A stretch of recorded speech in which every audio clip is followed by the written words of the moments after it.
George Lucas was always insistent that Star Wars was fundamentally a story for 12-year-olds.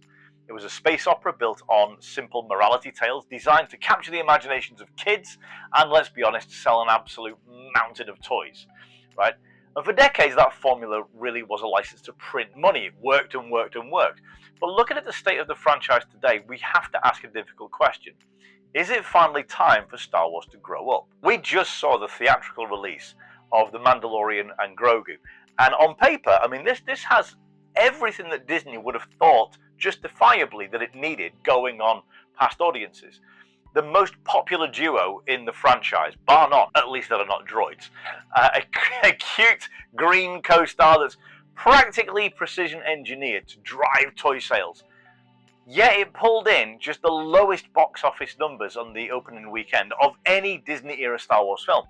And the critics have called it thin and formulaic and more like a stretched-out TV episode than a grand cinematic event. I said similar things myself. Go check out the review, shameless plug. The reliance on cheap sentimentality and cute gimmicks, it just didn't spark the massive cultural phenomenon that they're used to. And I would say it exposed a growing exhaustion. Compare all of that to the staggering universal acclaim of Andor and Rogue One. In Tony Gilroy's little corner of the galaxy, it didn't rely on cute sidekicks or nostalgia bait, or lightsaber duels even. Shock horror. It gave us gritty, mature, prestige political thrillers. It treated the audience with intelligence, exploring the moral compromise of revolution, the banality of fascist evil, how easy it is to fall into it and to succumb to it, and the heavy cost of freedom. And it proved that when Star Wars stops treating its universe like a playground and starts treating it like a serious canvas for human drama, it can achieve genuine artistic greatness.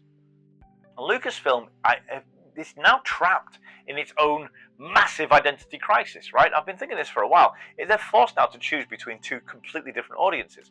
On the one hand, you have the kids of today. But the reality of today is not like when I was a kid. The media landscape has shattered. Modern kids, they're not consuming Star Wars the way previous generations did, or any cinematic universe. They're on YouTube, TikTok, Fortnite. They do watch movies, but far, far less. You can have their attention, but it's far more diluted. So chasing them with toy-centric stories is yielding diminishing returns. Clearly, we can see that. And on the other hand, you have the kids that Star Wars was originally built for. The fans who fell in love with the galaxy far, far away in 1977, or in 1999, or even during the Clone Wars era. Those fans are now entirely grown up. And they don't want the same simple black and white bedtime stories. Of course not, because they're not 5 anymore. Their tastes have matured. And they want the storytelling of the franchise they love to mature along with them. Is that unreasonable? I don't know.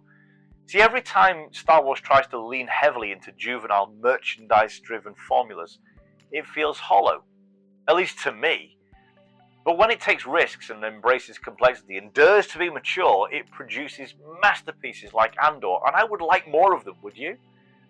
George Lucas might have built this galaxy for children, but those children grew up, and if Lucasfilm wants to survive the next decade, they might have to accept that it's time to put the toys away. Step into the light and finally let Star Wars grow up. And I know, I'm talking about me, I'm the audience. I'm saying, pay more attention to me. But you've built your entire success on my generation, and I'm not taking ownership for it at all. I'm really not. I would love it if kids got into it. I mean, I'm in a bedroom of my 2-year-old. I would love to surround him with posters of yoga? Of Grogu, Yoda, Chewie, and all the rest of it. I'd love to see my little guy get into it, but I'm just not sure he will, and certainly not to the extent that I did. So, are they chasing ghosts, trying to continually chase the younger audience? Is it time to just let go and admit that your fans have grown up, and so should you?